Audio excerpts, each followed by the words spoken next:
Right, good afternoon, Oslo. Happy to be here. And congratulations with the 10-year anniversary, almost as long as we're waiting for FSD to become a reality. Now, let me start with a little story. 2014, I bought my first Tesla, it's P85D, with the promise of it can drive itself someday. And it was still all hardware, autopilot one. We had to wait for it. It came out in the US on the highway. It was really great. But then it came to Europe finally, 2016, something like that. And the first time I took it out, I was really scared. I'm like, no, what do I need to do? Does this actually go? I was afraid to let go of the steering wheel. But soon you become accustomed to it. And about 2-3 weeks after that, I took a trip from Belgium, where I live, to Amsterdam, which was a 2-hour trip, mostly highway. Took my car to the highway, started on autopilot, didn't touch my steering wheel for 2 hours until I had to use the highway again. It worked with autopilot 1 at that point. Now fast forward to June 2019, and the UNECE created regulations, the R729 regulation, that limited autopilot to a great extent. And from that point on, this is kind of how we was doing it. Right. Everybody wanted autopilots. Government said, no, you can't have it. Right. So, what is actually the UNECE? UNECE stands for the United Nations Economic Coalition for Europe. Important to know, and I get a lot of questions about that on my channel or when people talk to it, it's a US regulation, it's not the EU regulation. So if it's UN, then why is the US allowing FSD? Now, to know or to understand it, I have to take you through what the UNECE actually is and how it works. Bear with me on this one. So, first of all, you have the UNECE. UNECE is a general overarching commission for Europe and other countries as well. I will show you in just a bit. Now, they have a lot of working parties that involve specific countries. So the ones that we are interested in is working party number 1, which is for general safety, and the working party 29, which talks about regulations for, amongst other things, autonomous driving. Now, this working party has some members to it. So it's a document that members had to sign, and the reason why the US is allowed to have FSD on the road is they did not sign into this one. So they did not agree on implementing the same regulations as everyone else is doing. Now if we go further, so this is the big working party. They are the filing people to say, okay, this is what we apply and this is what we sign into. Underneath, you have the GRSG for passive safety, you have one for the brakes and the running gear, you have the one for autonomous and connected cars, you have some for combustion of energy, you have some for noise and tires, so the pedestrian noise warning, the warning system that you have in the new cars, that's one of those work groups underneath the working party. And then the one for light and signaling. GRVA is the one that we are interested in, and that is again split up into task forces about automatic steering, about braking, about just plain certification, cybersecurity, data storage systems, all of that.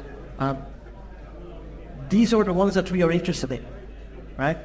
So if we go forward, these are the ones that we need to keep an eye on. So automatic steering, of course, autopilot, autonomous driving, if we go further, the new DCAS regulations, and of course the functional requirements, they are the task forces that determine how we can use autopilot. Now again, 68 countries are signed into the WT29. As I mentioned, this is UN, not EU, so Norway is here, UK is here, Switzerland is also there, even South Africa and New Zealand are part of this WP29. So they all signed the agreement that they will implement all the same regulations.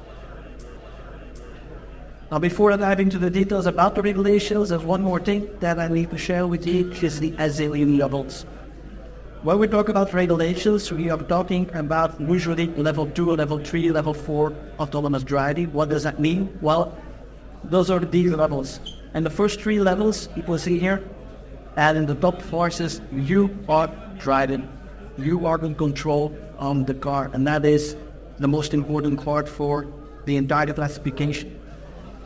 Level 0, just light spot warning, lane departure warning, it's just warnings that's not active. Level 1, it's one system that's active. Level 2 is basically where autopilot is at. Level 3 will be autonomous driving, but in certain conditions. I'll come back to that later as well. Level 4 means autonomous driving in almost any circumstance. And level 5 is you don't need to stay there. And now, will we ever get to level 5? I don't know, because I think there will always be situations like in Kazakhstan on those roads where sometimes the road is half washed away. This FSD, can it cope with that? But it need to be able to cope with that. That's another question. So level 4 is our target for, let's call it the civilized world, the concrete world that we are living. This is where FSD is at. Even in the US, it's a very, very good level 2 system, but it's still a level 2 system, and you as a driver are always responsible for the product. Even with these new features where you can drive hands off, it has camera and driver monitoring, it's still level 2. As soon as you're not paying attention, the car will give you strikes in case of Tesla, but legally it's not allowed to continue. So which regulations do we need to watch? So if you have a lot of time and a lot of sleepless nights, I can recommend going through documents from UNECE. The first one we need to watch is the R79, which is from level 2 driving. So summon, which we have in Europe, but in a very limited project. Lane keeping is in there, adaptive cruise control is in there, so the basic autopilots. The next one, level 3, auto lane keeping system, the LKS, is for autonomous driving. So that's level 3. And then the bar 171 is the one that we are currently most passionate about, is the one for the driver control assistance system, the DCAS, which is the regulation that might bring FSD to Europe. So that is the one that we need to watch. So currently it is approved for driver-initiated and driver comfort maneuvers, but not for system-initiated, which is necessary to be in on par with what is the BS.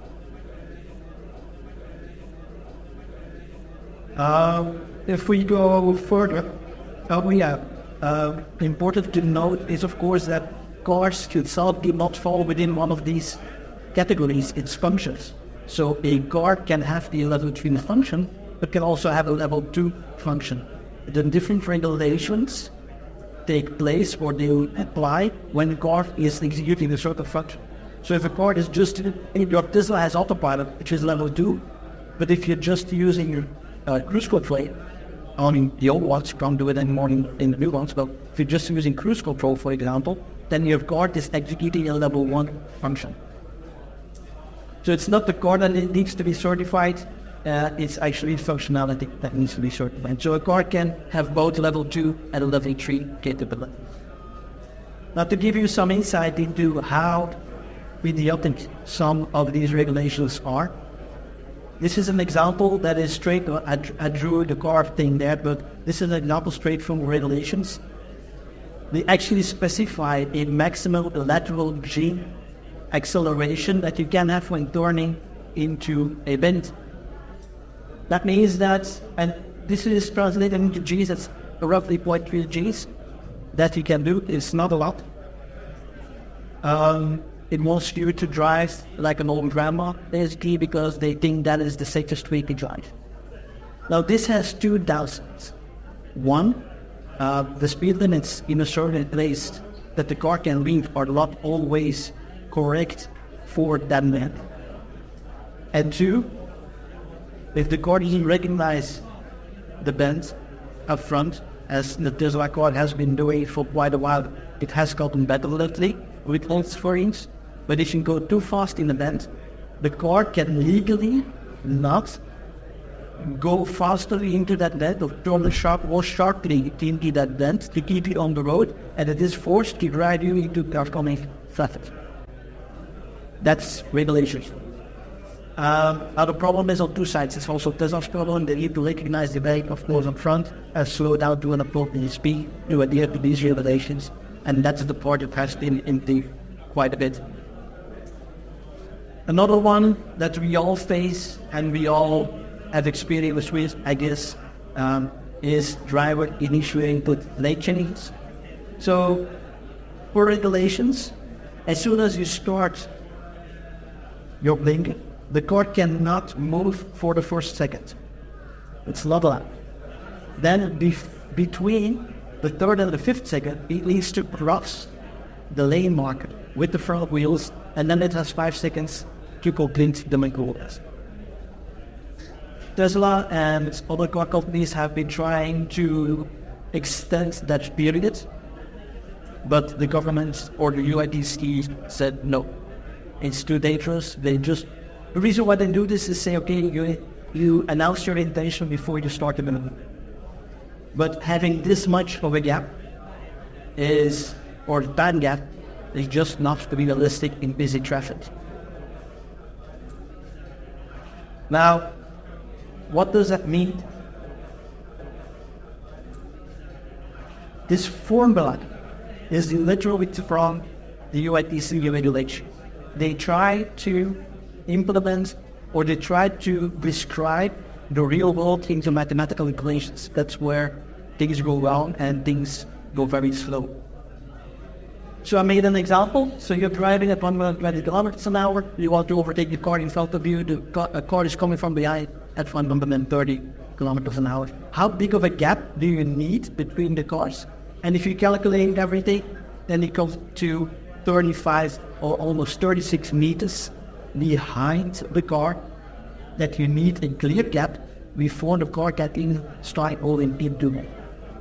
Can imagine that on busy days, this is never going to work.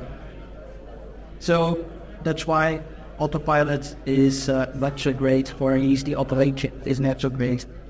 Europe.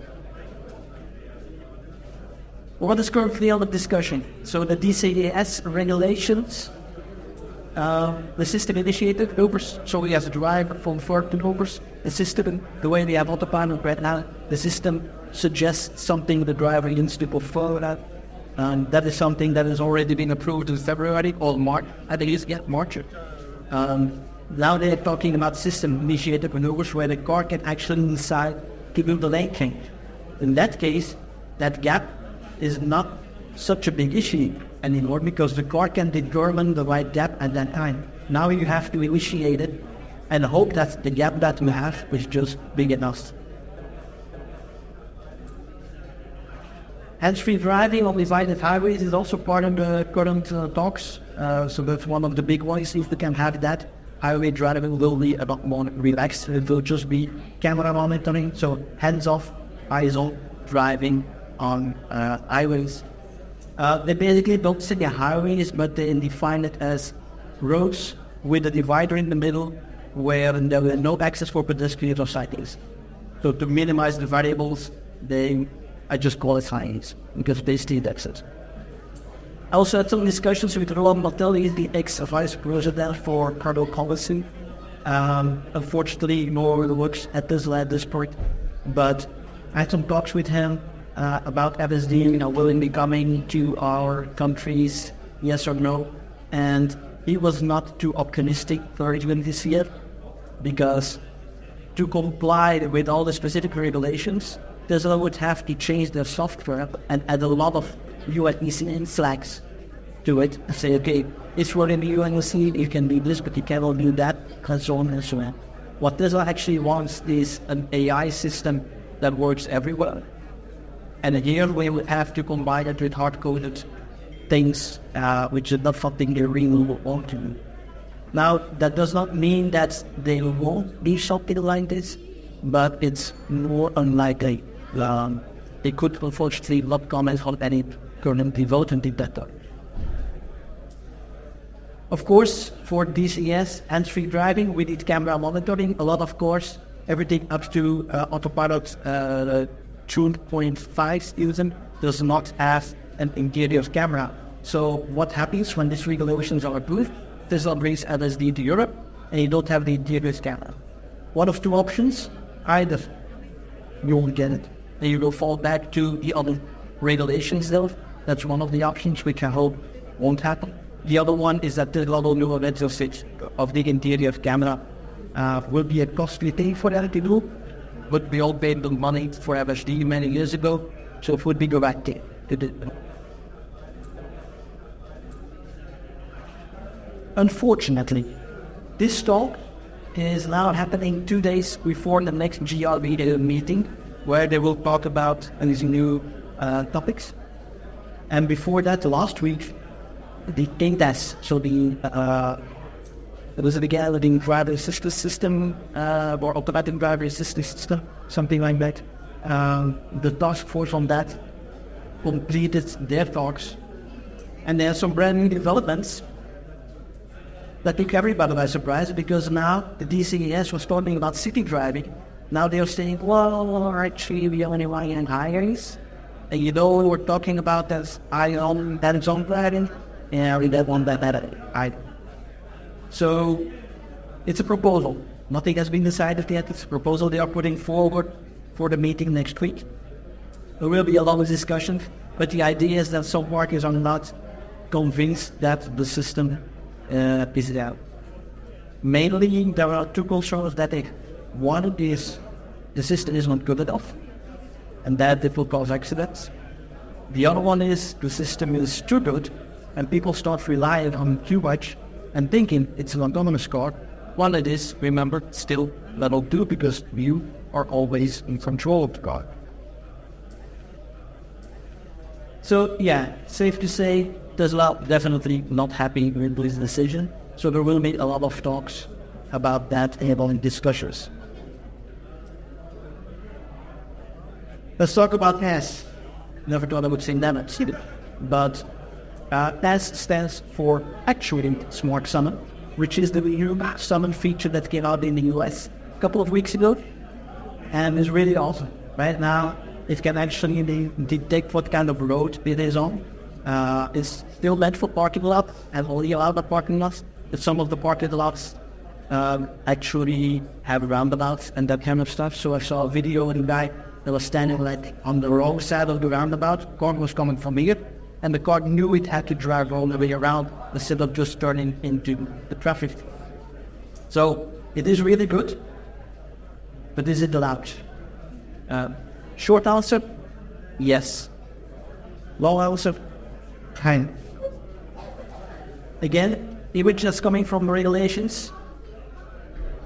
You need to have continuous press, which is in the US now too, I don't need.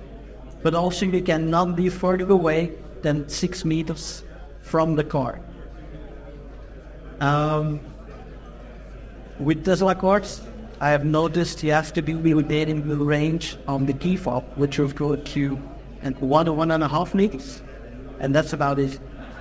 And often when you try it, the camera system says, well, when you're in the way, I will not move.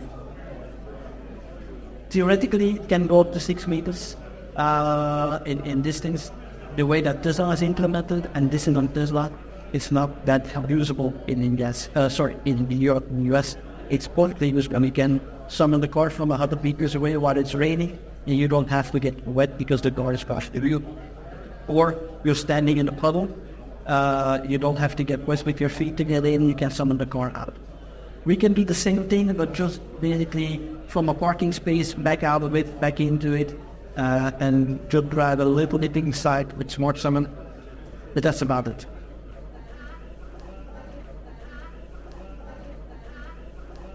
I think it's close to a month ago, Tesla AI, not Elon Musk this time, posted a timeline for FSD.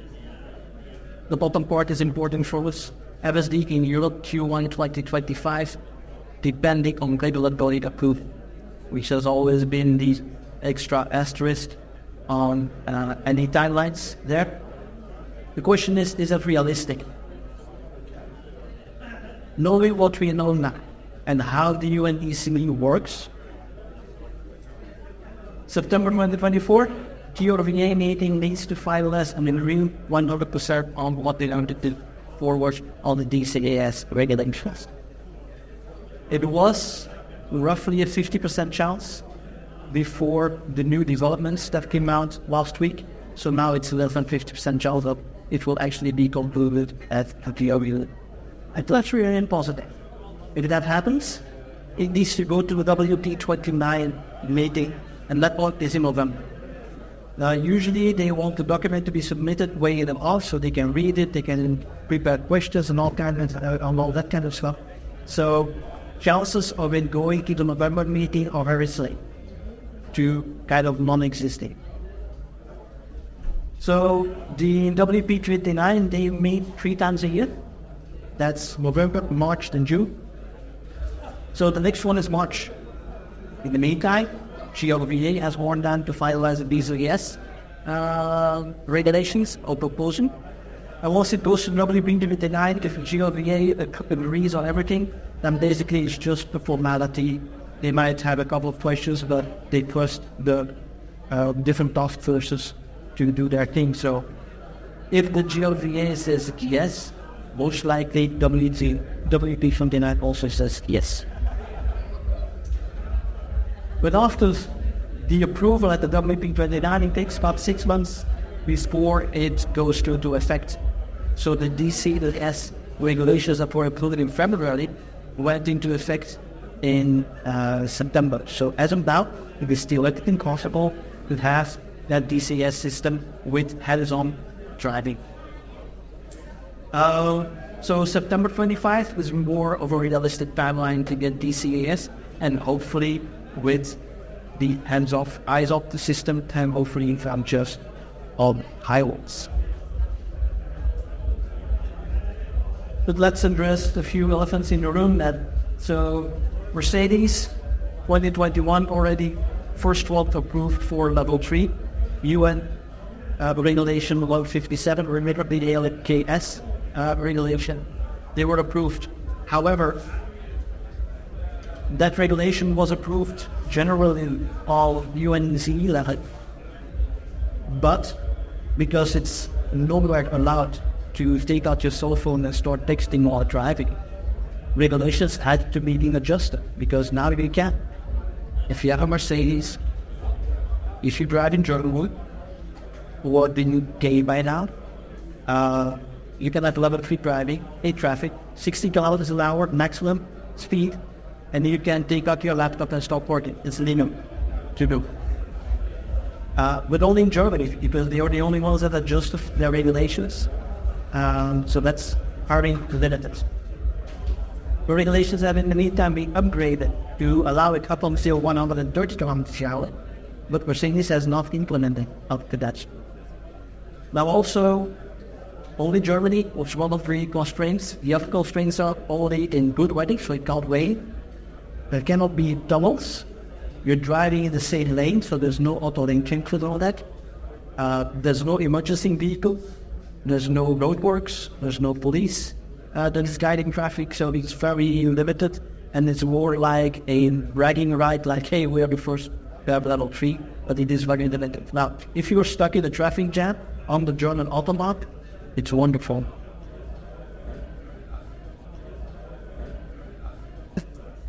BMW, same thing. They now have been approved. So this is the article from June 2024.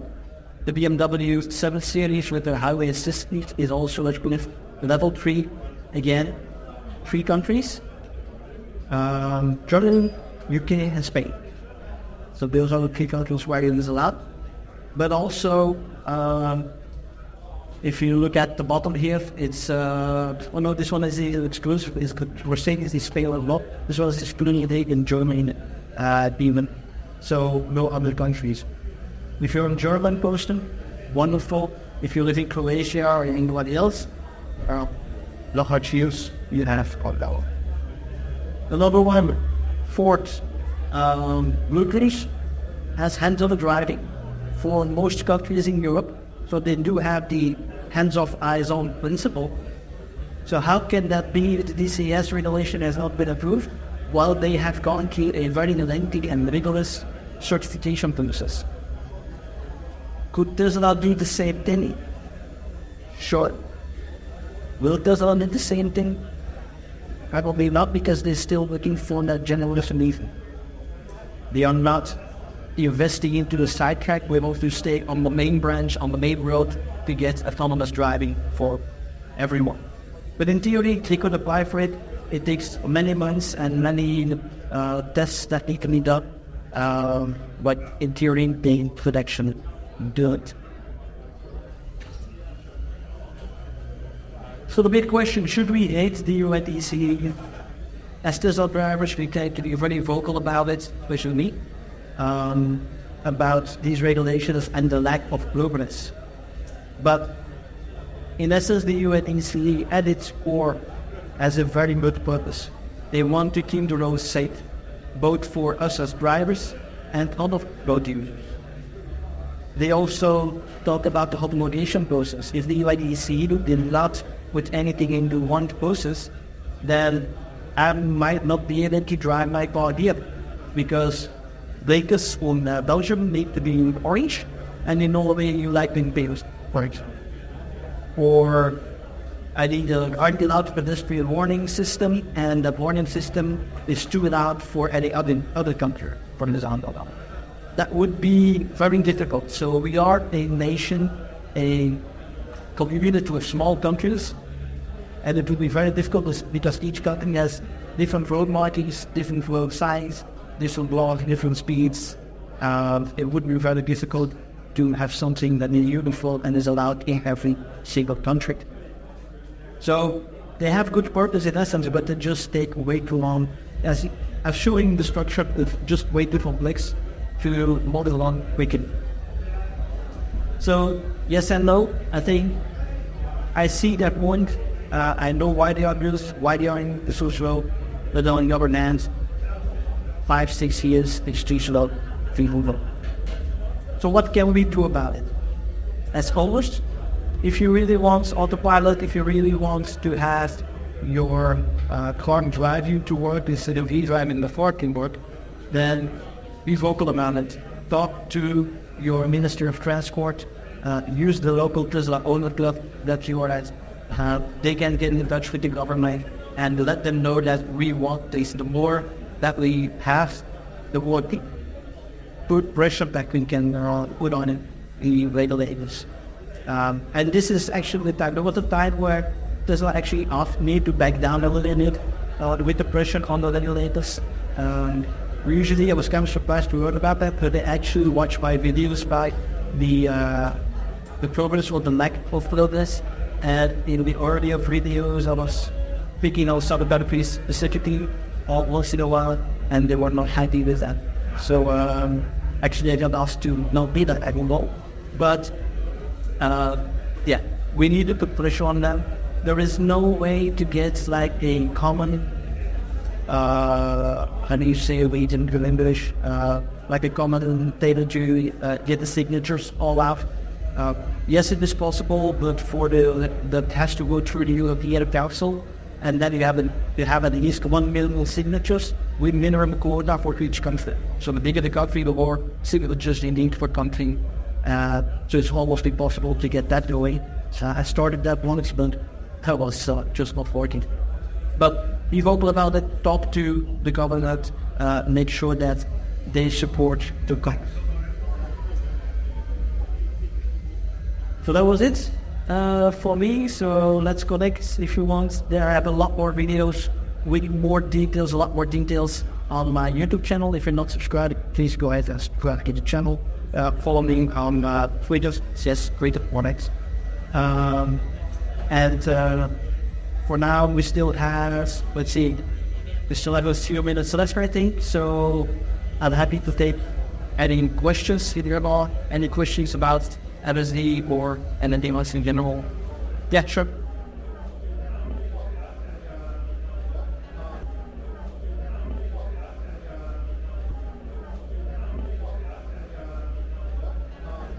I remember shop, that committee we will this UNECE. Yeah.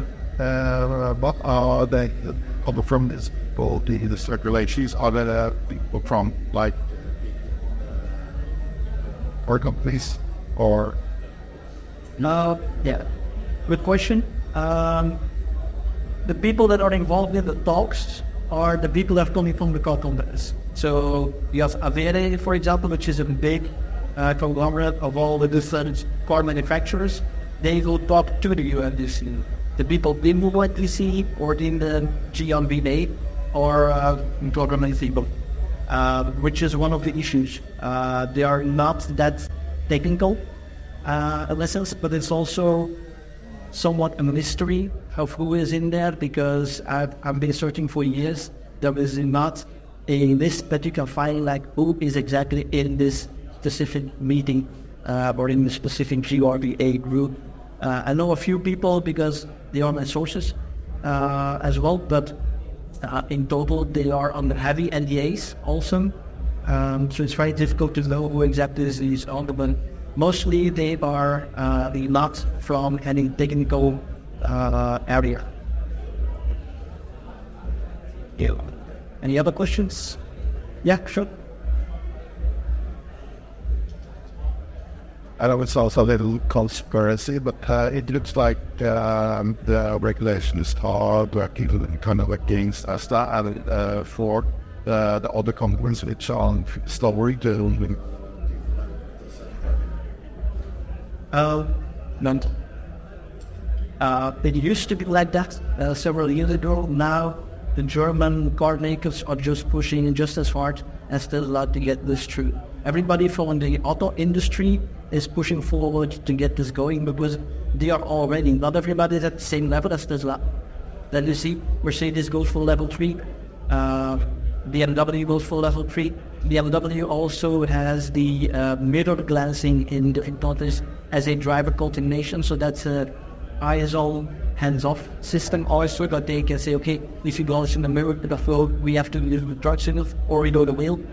They can do it like that. So everybody's catching up to Tesla. So that period is kind of gone. There is no real lobby against Tesla anymore.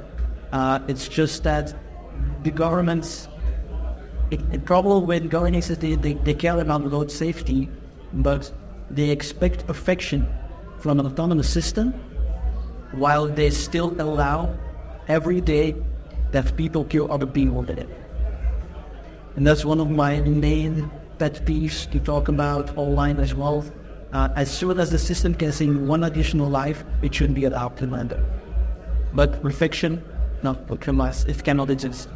And there will always be issues, there will always be things that cannot be traded for, and the exception with the corner traces. So for me, yeah, it's definitely, it should already be active because it is so good, especially if you look at the US. Question in the there? I have 2 questions. First, road marks in Norway are very more bad, given an iris. Is that impact FSD regulation in Norway? And the second question was that by Tesla Model S 2017 model upgraded to MSU2 with FSD. I think it's 2.5. With that, needed and upgraded from minus signs. We mentioned that you hope that Tesla will do it, but already upgrade from MSU1 to MSU2 for the visual thing. And will you say something more about that? Sure. So first, road markings, no, that will not be an issue because if you look at what's in the US, we still need road markings to activate it. But that's because we haven't all softwares. In the US, it's not a common to drive anywhere with FSD. So That's not going to be an issue once that same software can come to Anglo. As for upgrading your car, if you have bought FSD, you probably will have this upgraded to the hardware 3 computers. And that will be enough for what we will currently see in FSD. So what's currently in the US is running on hardware 3. My car is a plat, but it's still the first generation plat. So that means that I still have hardware 3 as well. It will get FSD the way we have it currently in Norway. We also need to keep in mind that there's a big difference between Tesla FSD and true FSD. Tesla FSD is currently level 2. Tesla does not take any responsibility for this system. As soon as you go to level 3 and beyond, you can sleep in the back of the car. That is what true FSD is. I can summon the car, or I can ask my car to pick up my mother who lives 50 kilometers away for some kind of birthday party. I don't have to drive down and pick her up and bring them back. I can send the car, she can get taken back, or the front seat, and she can be taken to the... That is what true FSD is going to be. That's what the robo-taxi promise is all about. So, to be honest, Tesla FSD hardware 3, I think up to what we see currently, no issue. I don't know what's coming next. Maybe that requires more processing, but right now they are developing everything for hardware 4 and then porting it to hardware 3. So hardware 4 is finally surpassing hardware 3 at this point. There's already talk about hardware 5. Don't know what that means. But I do believe personally that with the current set of hardware, we will never reach through FSD. It will need, especially from our regulatory standpoint, it will need additional sensors, additional types of sensors to every numbers. Right now, the only redundancy that we have is for the front cameras, but for the side cameras, if one is down, it will not do a late change anyhow. I tested that. Just tape off the camera, or on a foggy morning, it just doesn't want to leave the range in this. So it needs an alternative for that to cold climate or when it's dirty, fogged up. The other?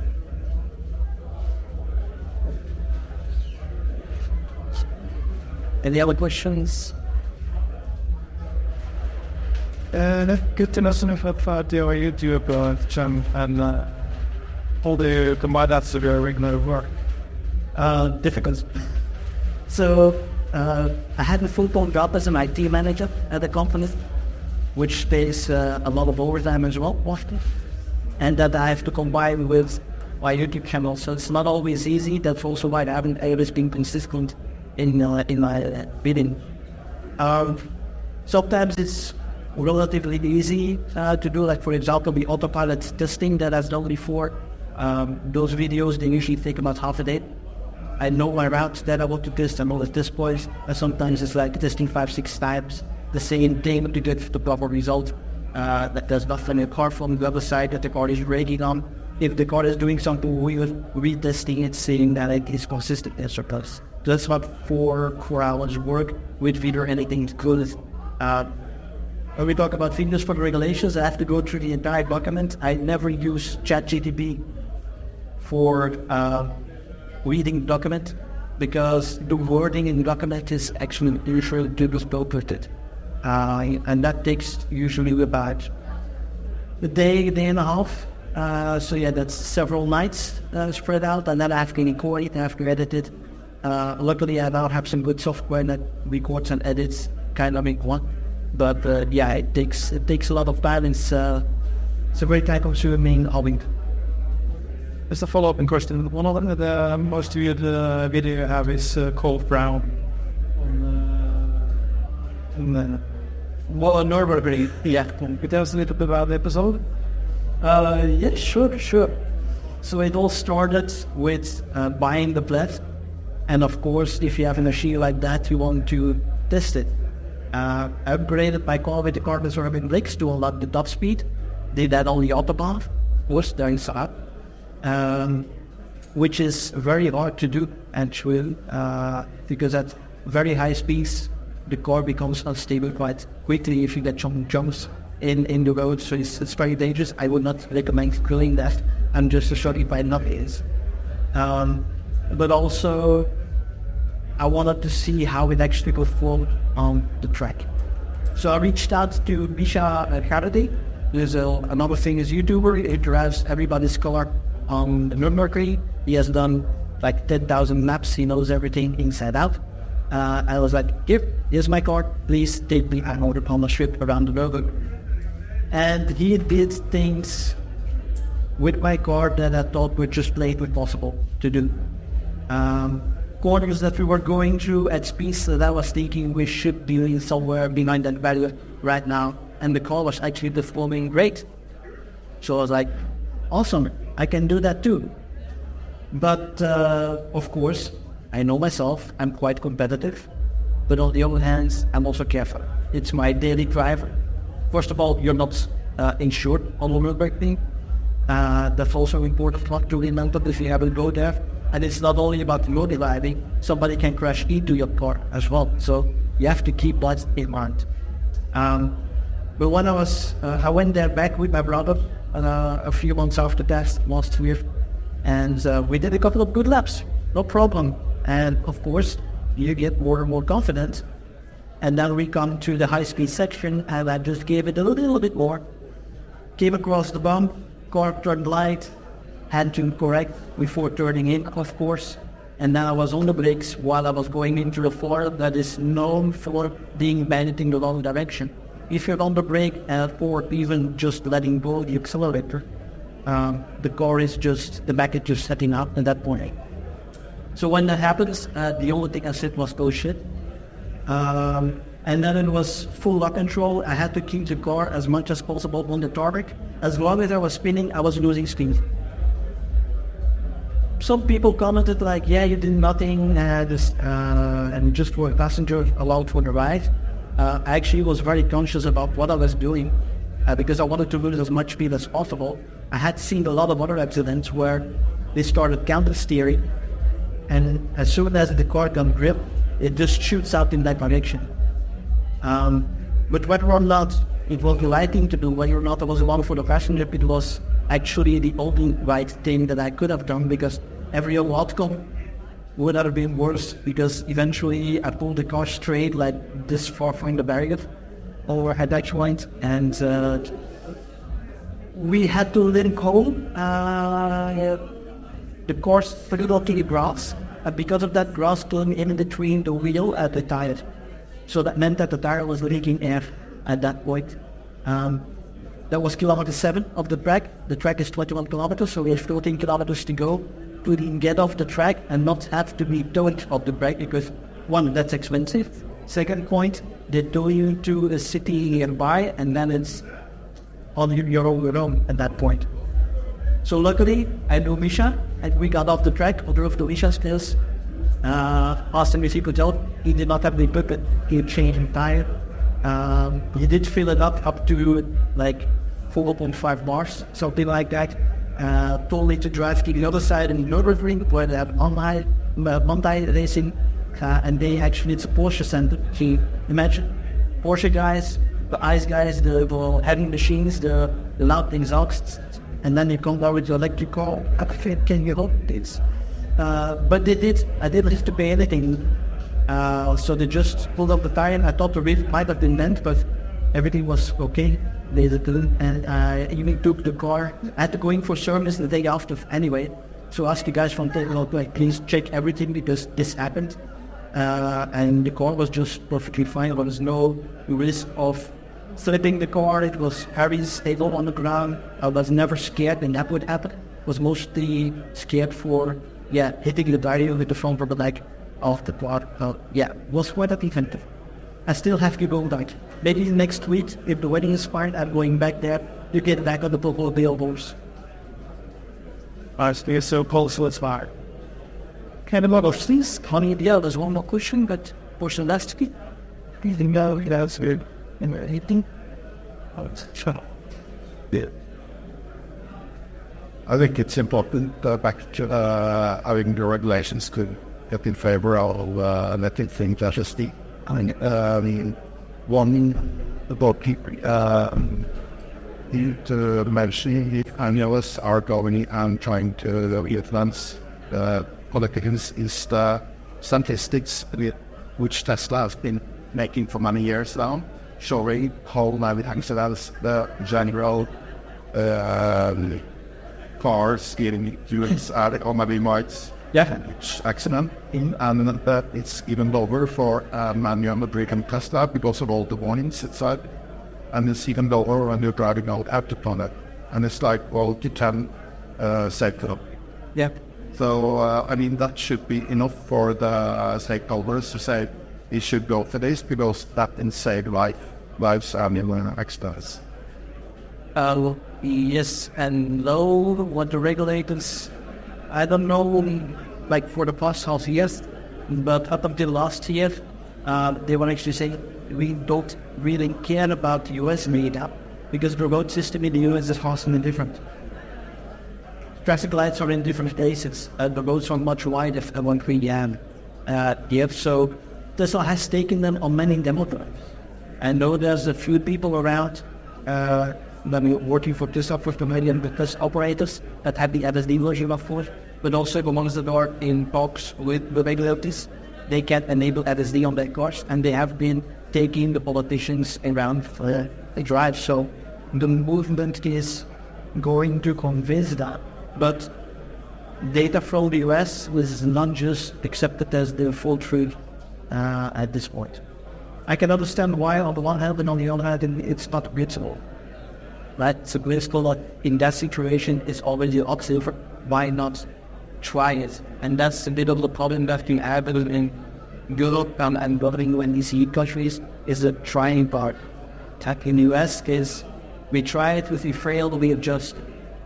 And Europe is we need everything regulated and keep the fight the minute details and then bring it out. It's a different approach thing. Took it. Or yep, one minute. With the final one.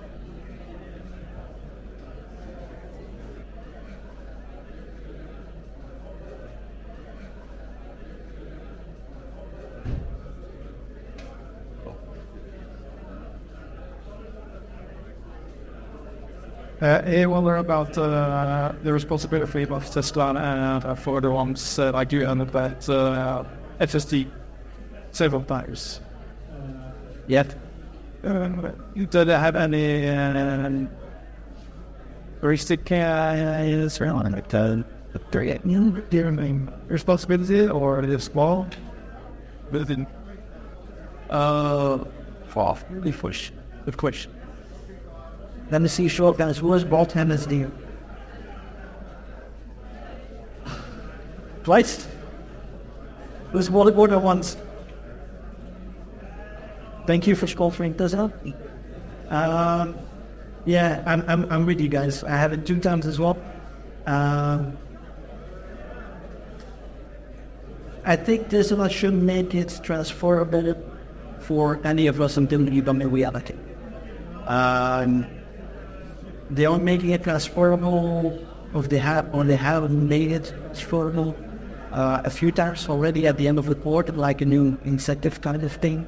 And the deal in the last lady said last time, no more. I think we should continue to push for that, especially in Europe. And again, Tesla Orange Club can help with that as well, to put some more weight behind it. Do they have any legal responsibility to that? To be honest, I don't think so. Because every time you bought it on the page, there was always an asterisk pending the legal approval. As long as that approval is not, I think it was pending software validation or legal open. So we haven't validated software yet, or it's not legally allowed. So Tesla has covered the rest of this. I'm afraid I don't think we can do any legal actions, but I think we can still push. FSD is costing them nothing at this point. It's just software. It's not additional hardware that's to be installed. So I would continue to push for having the FSD transferable for all of us that haven't bought it. Okay. Thank you very much.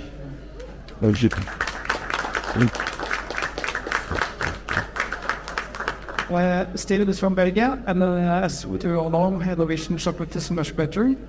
I give him some real habit now.